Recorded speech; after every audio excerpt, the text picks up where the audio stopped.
ಅಭಿಷಕ್ತನು ಸಾಯಬಹುದು, ಅಭಿಷೇಕ್ತುಡು ಚನಿಸಬಹುದು, ಆದರೆ ಅಭಿಷೇಕ ಸಾಯುವುದಿಲ್ಲ. అయితే అభిషేకం చనిపోదు. ಎಲಿಯನ ಮೇಲೆ ಒಂದು ಅಭಿಷೇಕ ಇತ್ತು, నీ యొక్క ఆయన మీద ఉన్నటువంటి అభిషేకము, ಎಲಿಯನ ಮೇಲೆ ಒಂದು ಅಭಿಷೇಕ ಇತ್ತು. ఎలియా మీద ఉన్నటువంటి ఒక అభిషేకం ఉండేది.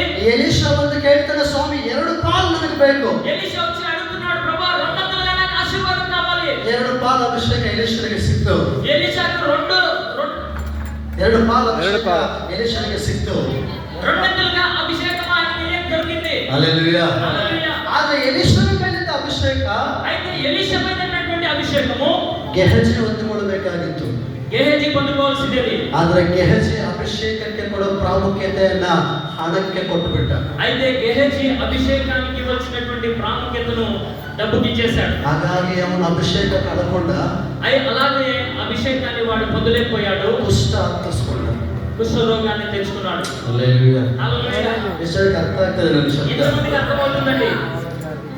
ಸೇವೆ ಮಾಡೋರು ದಯಮಾಡಿ ಗಮನಿಸ್ರಿ. ಸೇವೆಗಾಗಿ ಬೆಳಗ್ಗೆ ಅಭಿಷೇಕ ಹೊಂದಿದವರು ಗಮನಿಸ್ರಿ.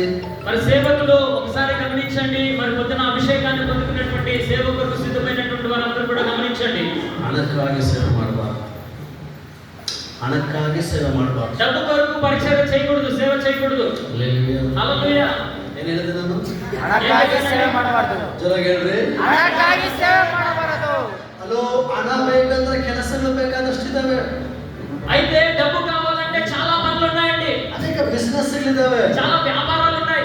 ಆರಾಮಾಗಿ ಬಿಸ್ನೆಸ್ ಮಾಡ್ರಿ, ಹಣ ಸಂಪಾದನೆ ಮಾಡ್ರಿ. ఆరాంగా మీరు వ్యాపారం చేసి బిజినెస్ చేసి డబ్బు సంపాదించొచ్చు. ಆದ್ರೆ ಹಣ ಬೇಕಂತೇಳಿ ಸಭೆ ಕಟ್ಟಬೇಡ್ರಿ. అయితే మీకు డబ్బు కావాలని మీరు సంఘాన్ని కట్టొద్దండి. ಹಣ ಬೇಕಂತೇಳಿ ಸೇವೆಗೆ ಬರಬೇಡ್ರಿ. డబ్బు కావాలని మీరు సేవకు రావద్దండి. ಆದ್ರೆ ನೀವು ಯಥಾರ್ಥವಾಗಿ ಸೇವೆ ಮಾಡಿದ್ರೆ, అయితే మీరు యథార్థంగా సేవ చేసినట్లయితే ಹಣ ನಿಮ್ಮ ನೋಡ್ಕೊಂಡು ಬರುತ್ತೆ. Amen. Receive it. Hallelujah. Hallelujah. Hallelujah. Hallelujah. ನಿಮ್ಗೆ ಯಾಕೆ ಹಣ ಬರಲ್ಲ ಗೊತ್ತಾ? మీకు ఎందుకు డబ్బు రాదు తెలుసా? ಹಣ ಉಳ್ಕೊಂಡು ಬರುತ್ತೆ ಅಂದಾಗ ನೀವು ಯಾರು ಆಮೇಲೆ ಅಂತ ಹೇಳಲ್ಲ. డబ్బు మీ దగ్గర మీరు ఎదుర్కొంటూ వస్తుందంటే ఎవరు మీరు ఆమెచ్చట్లేదండి. ಅರ್ಥ ಆಯ್ತಾ? అర్థమైందా? అర్థమైందా? అర్థమైందా? ఇక్కడే ఉన్నారా? ನಾವು ఇక్కడే ఉన్నోళ్ళంతా అల్లెలుయా చెప్పండి. హల్లెలూయా. డబ్బులు మిమ్మల్ని వెతుక్కొని వస్తుంది అంటే ఆమేన్ అనాలా? ఏమనాలా? ఆమేన్. డబ్బులు కావాల్సింటే అనండి. డబ్బులు వద్దు అంటే వద్దు. ప్రైజ్ లో ఏసప్ప, ఎవరికి డబ్బులు వద్దో వాళ్ళ డబ్బులంతా నాకే చేస్తారు.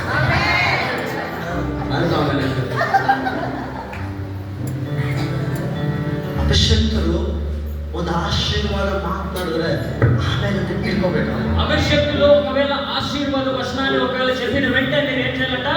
ఆమేన్ అని చెప్పి స్వీకరించుకోవాలి. ನಮ್ಮಲ್ಲಿ ಯಾಕೆ ನಾವು ಬೆಳೀತಾ ಇಲ್ಲ ಗೊತ್ತಾ? మనం ఎందుకు పడిపోతున్నాం తెలుసా? ಒಂದು ಆಶೀರ್ವಾದ ಮಾತಾಡಿದ್ರೆ ಅದನ್ನ ಸ್ವೀಕಾರ ಮಾಡೋ ಸ್ವಭಾವ. కొంతమంది ఆశీర్వాదాన్ని చేస్తున్నప్పుడు దాన్ని స్వీకరించుకునే ఒక మనోభావం మనలో లేదు. హల్లెలూయా. ಅರ್ಥ ಆಗ್ತದೆ ನಿಮಗೆ? అర్థమైందని నేను చెప్పింది? అర్థ ಆಗ್ತದೆಯా? అర్థమవుతుందా? అయ్యో పాస్టర్ గారు, నాకు చేయి నొప్పండి, నాకు కాలు నొప్పండి. పాస్టర్ చెప్తారు, ఓకే నేను ప్రేయర్ చేస్తానమ్మా, మేలైతుంది. ఆమేన్, నాకు మేలైంది అనేలే. ఓకే పాస్టర్ గారు ప్రేయర్ చేయండి, నేను బ్యాప్టిస్ట్ హాస్పిటల్కి పోవాలనుకున్నాను.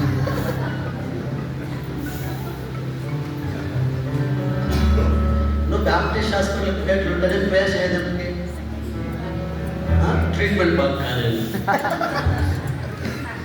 హల్లెలూయా. ಯೇಸುವಿಗೆ ಅರ್ಥ ಆಗ್ತದೆ. ఎంతమందికి అర్థమవుతుందండి? ನಿನ್ನ ಒಳಗಡೆ ಎಲ್ಲಿ ತನಕ ಈ ಸ್ವೀಕಾರ ಮಾಡೋ ಹೃದಯ ಬರೋದಿಲ್ವೋ, నీ హృదయంలో ఎప్పటి వరకు ఈ యొక్క స్వీకరించే ఒక మనోభావం నీలో పుట్టదో, ನಂಬಿಕೆ ನಿನ್ನ ಒಳಗಡೆ ಬರೋದಿಲ್ವೋ, ఈ యొక్క విశ్వాసం నీ లోపలికి ఎప్పటి వరకు అయితే ಈ రాదో, ದಾಹ ನಿನ್ನ ಒಳಗಡೆ ಎಲ್ಲಿ ತನಕ ఎప్పటి ಬರೋದಿಲ್ವೋ, వరకు ఇలాంటి దాహం నీలో రాదో, ಯೇಸು ಸ್ವಾಮಿ ಕೂಡ ಅದ್ಭುತ ಮಾಡ್ಲಿಕ್ಕೆ ಆಗುವುದಿಲ್ಲ. యేసు ప్రభువారు కూడా నీ జీవితంలో అద్భుతం చేయడానికి కుదరదు. ಯೇಸು ಸ್ವಾಮಿ ತಾನು ಬೆಳೆದಂತ ನಜರೇತ್ ಎಂಬ ಊರಿಗೆ ಹೋದಾಗ యేసు ప్రభువారు ఆయన పెరిగినటువంటి నజరేతు అనే ఒక ఊరికి వెళ్ళినప్పుడు ಅಲ್ಲಿನ ಜನ అక్కడ ఉన్నటువంటి ప్రజలు, ನಮ್ಮಂತೆ ಬೆಳೆದ ಯೇಸು ಸ್ವಾಮಿ, అయ్యో ఈయన మన చేతిలో పెరిగినటువంటి యేసు, ನಮ್ಮ ಹುಡುಗ ఈయన మనవాడు, ನಂಬಲಿಲ್ಲ.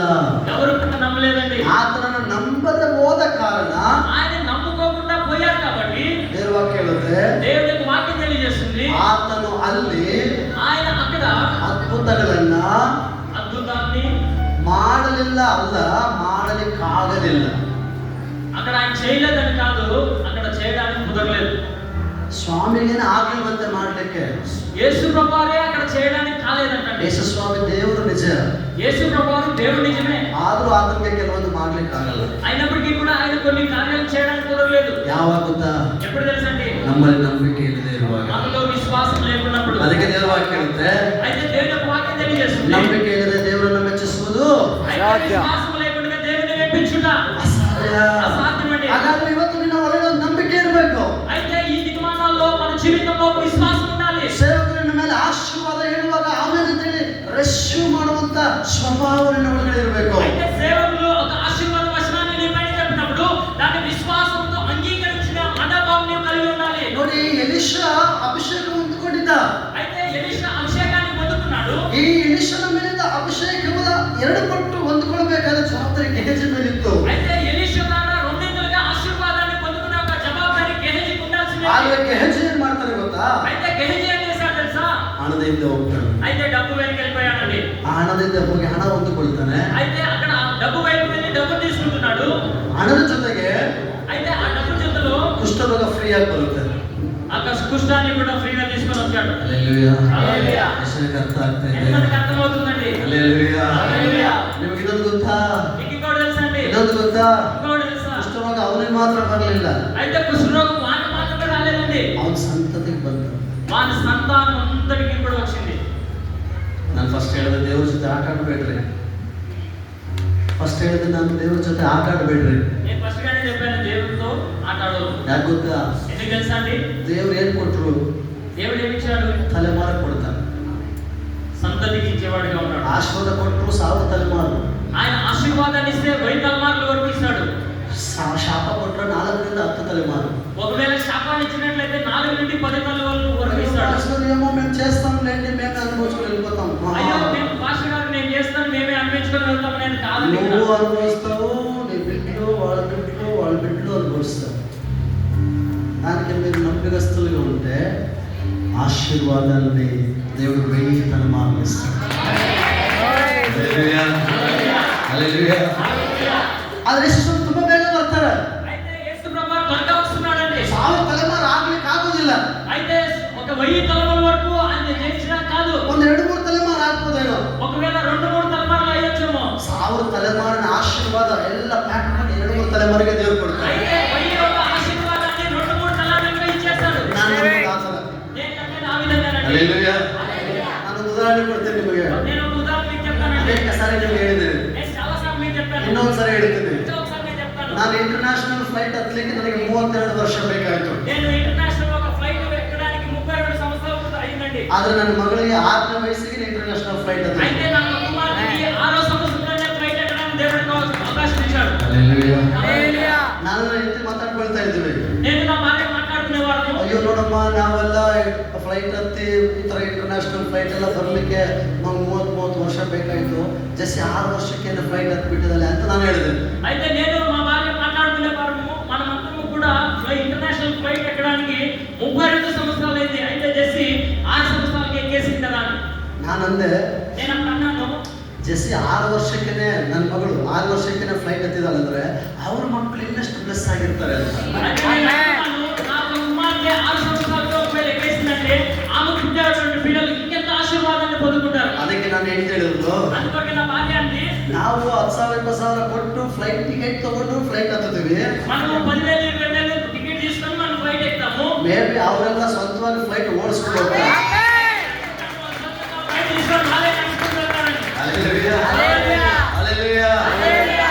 ನಾವು ಕಳೆದ ಕೆಲವು ವರ್ಷಗಳ ಹಿಂದೆ ನಾನು ಡ್ಯಾಡಿ ಎಲ್ಲ ನಾವು ಸಭೆಯಲ್ಲಿ ಕುತ್ಕೊಂಡು ಮಾತಾಡುವಾಗ అయితే నేను కొన్ని రోజుల వెనుక నేను డాడీ మా సంఘంలో కూర్చొని మాట్లాడుకుంటున్నప్పుడు ದೇವರು ಹೇಳಿದ್ರು, ನಿಮ್ಮನ್ನ ಅನೇಕ ಕಡೆಗಳಲ್ಲಿ ದೇವರು ಸೇವೆ ಕರ್ಕೊಂಡು ಹೋಗ್ತಾರೆ ಅಂತ ಪ್ರವಾದ ಹೇಳಿದ್ರು. దేవుడు చెప్పాడు, మిమ్మల్ని అనేక చోట్లకి పరిచర్య నిమిత్తమే దేవుడు తీసుకొని వెళ్తాడని. ಸೊ ನಾವೆಲ್ಲ ಕುತ್ಕೊಂಡು ಮಾತಾಡೋದು, మేమందరం కూడా కూర్చొని మాట్లాడుకునేవాళ్ళం. ನಾವು ಒಂದು ಟ್ರಕ್ ತಗೋಬೇಕು, మనం ఒక వ్యాన్ తీసుకున్నాము, ಅದರಲ್ಲಿ ನಾವು ಸೌಂಡ್ ಸಿಸ್ಟಮ್ ಹಾಕೋಬೇಕು, దాంట్లో ఒక సౌండ్ సిస్టమ్ వేసుకున్నాము, ಕೀಬೋರ್ಡ್ ಪ್ಯಾಡ್ ಹಾಕೋಬೇಕು, ఒక కీబోర్డ్ ప్యాడ్ వేసుకున్నాము. ನಮ್ದೇ ಟಿವಿ ಇಟ್ಕೊಂಡು ನಾವು ಹೋಗ್ಬೇಕು. మధ్య ఒక టీమ్ తీసుకొని మనం వెళ్ళిపోదాం. ಒಬ್ಬ ಹುಡುಗ ಅಂದ, ఒక అబ్బాయి అన్నాడు, ಅಣ್ಣ ಈ ಟ್ರಕ್ ಎಲ್ಲ ಇದ್ರೆ ನಮ್ಮ ರಾಜ್ಯದಲ್ಲೋ ದೇಶದಲ್ಲೋ ತಿರುಗಾಡ್ಬೋದು. అన్న ఈ ట్రక్ ఒకవేళ ఉన్నట్లయితే మన రాజ్యంలో మన దేశంలో మాత్రమే ದೇವರು ಇಂಟರ್ನ್ಯಾಷನಲ್ ಮಿನಿಸ್ಟ್ರಿ ಕೂಡ ಕೊಡ್ತೀನಿ ಅಂತ. అయితే దేవుడు ఇంటర్నేషనల్ పరిచయం కూడా ఇస్తున్నట్టున్నాడు. ಅದಕ್ಕೇನ್ ಮಾಡೋದು? దానికి మనం ఏం చేసేది? ನಾನು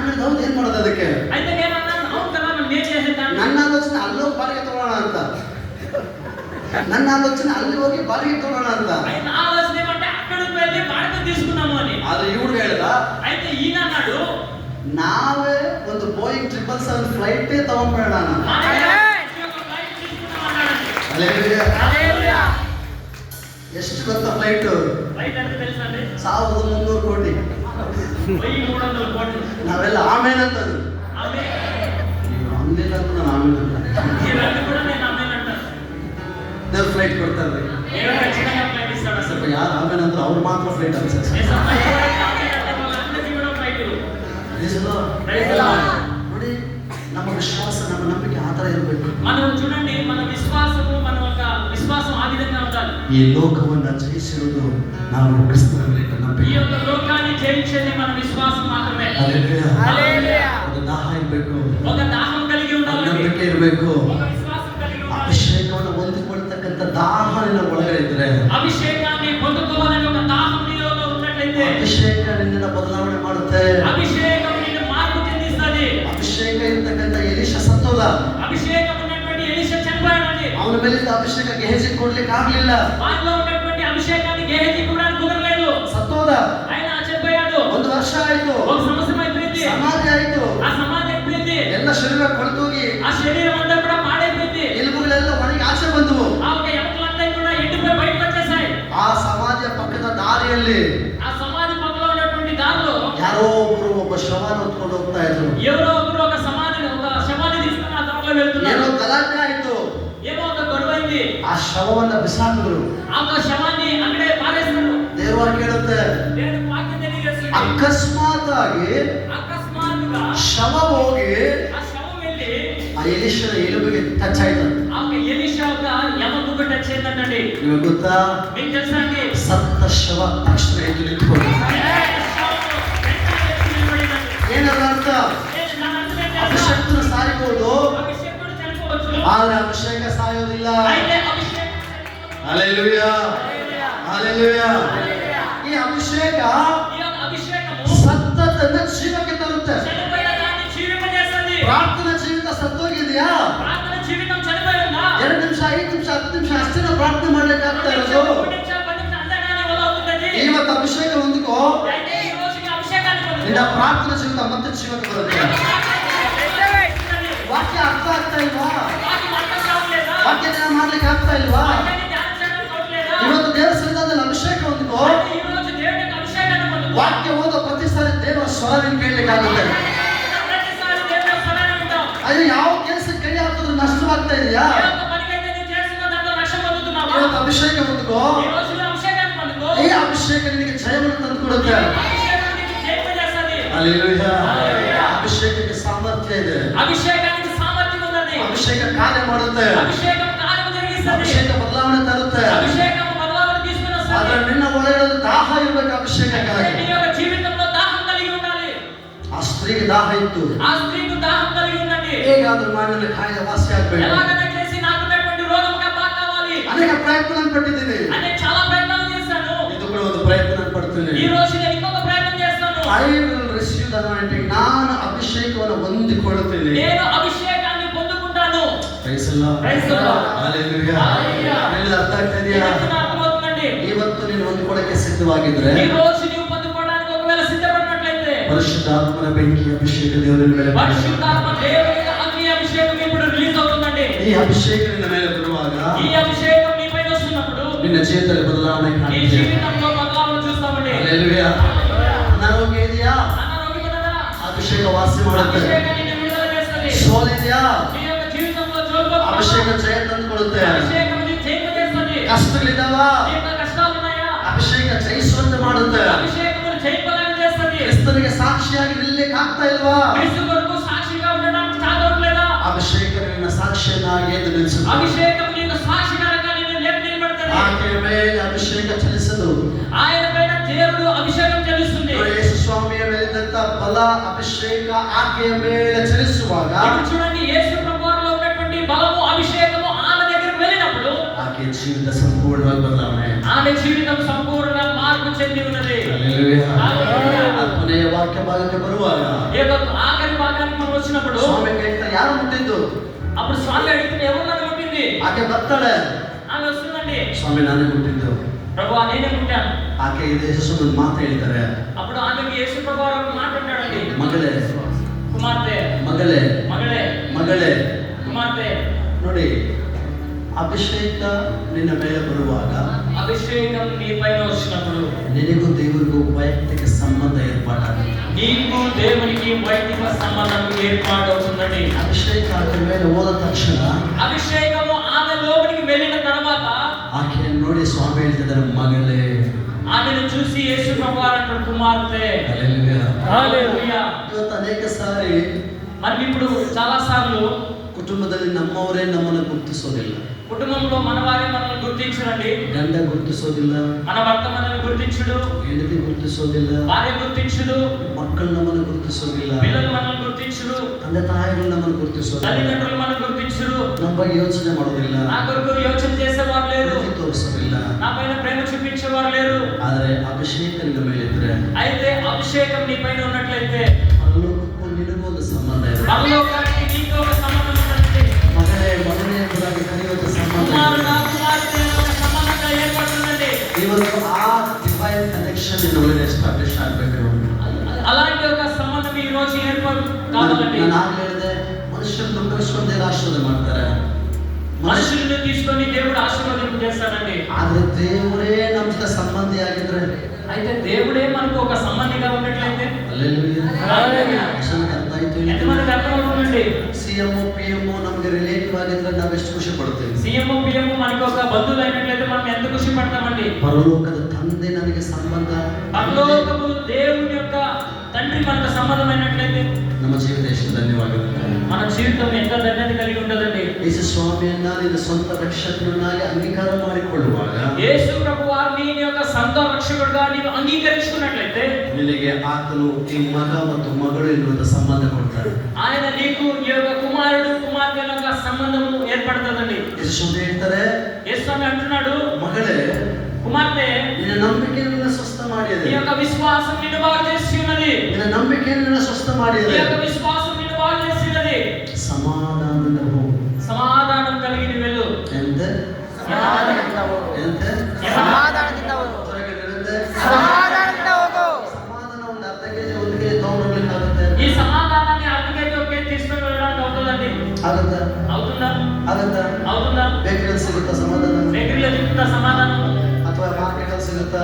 లేకుంటే మార్కెట్ లో దొరుకుతుందండి? ಎಲ್ಲಿ ಸಿಗುತ್ತಾ ಸಮಾಧಾನ? ఎక్కడ దొరుకుతుంది సమాధానం? ಇವತ್ತು ಅನೇಕರಿಗೆ ದುಡ್ಡಿದೆ ರೀ, ఈ రోజుల్లో అనేకులకు డబ్బు ఉందండి, ಅನೇಕರಿಗೆ ಹೆಸರಿದೆ, అనేకులకు పేరు ఉంది, ಅಧಿಕಾರ ಇದೆ, అధికారం ఉంది, ಸಮಾಧಾನ ಇಲ್ಲ. సమాధానం లేదు. Hallelujah. Hallelujah. Praise the Lord. Praise the Lord. Yesu ಸ್ವಾಮಿ ಹತ್ರ ನೀನು ಬಂದ್ರೆ, యేసు ప్రభువు దగ్గరికి వచ్చినట్లయితే, ಅಭಿಷೇಕ ನಿನ್ನ ಮೇಲೆ ಬಂದ್ರೆ, అభిషేకం నీ పైన ఒకవేళ వచ్చినట్లయితే ಯಥಾರ್ಥವಾದ ದೇವರ ಸಮಾಧಾನ ನೀನು ಅನುಭವ ಮಾಡಿ. యథార్థమైనటువంటి దేవుని యొక్క సమాధానాన్ని నీవు అనుభవిస్తావు. ಹಲ್ಲೆಲೂಯಾ. హల్లెలూయా. ಎಷ್ಟು ಜನ ಸಿದ್ಧರಾಗಿದ್ದೀರಿ? ఎంతమంది సిద్ధంగా ఉన్నారండి? ಒಂದು ಅಭಿಷೇಕವೇ ಬೇಕು. అయ్యా ఒక అభిషేకం నాకు కావాలి, ಒಂದು ಬೆಂಕಿಯ ಅಭಿಷೇಕ, ఈ యొక్క అగ్ని అభిషేకం నాకు కావాలి, ಒಂದು ಅಗ್ನಿಯ ಅಭಿಷೇಕ, ఈ యొక్క అగ్ని అభిషేకం నాకు కావాలి, ಒತ್ತಿ ಉರಿಯುವಂತ ಅಭಿಷೇಕ, అది మండుచున్న అగ్ని నాకు కావాలి, ನೊಗವನ್ನು ಮುರಿಯುವಂತ ಅಭಿಷೇಕ, నాలో ఉన్నటువంటి గంటలను విరిచివేసే ఒక అభిషేకం, ಪ್ರಾರ್ಥನಾ ಜೀವಿತವನ್ನು ಹೆಚ್ಚು ಮಾಡುವಂತ ಒಂದು ప్రార్థన ಅಭಿಷೇಕ, జీవితాన్ని హెచ్చుగా చేసే ఒక అభిషేకము, ವಾಕ್ಯದ ಪ್ರಕಟಣೆ ಕೊಡುವಂತ ಒಂದು ಅಭಿಷೇಕ, వాక్యము ప్రకటించే ఒక అభిషేకము, ದರ್ಶನಗಳನ್ನು ನೋಡ್ಲಿಕ್ಕೆ ಬೇಕಾದ ಒಂದು దర్శనాన్ని ಅಭಿಷೇಕ. చూసే ఒక అభిషేకము. ಹಲ್ಲೆಲೂಯಾ. హల్లెలూయా. ಎಷ್ಟು ಜನ ಸಿದ್ಧರಾಗಿದ್ದೀರಿ? ఎంతమంది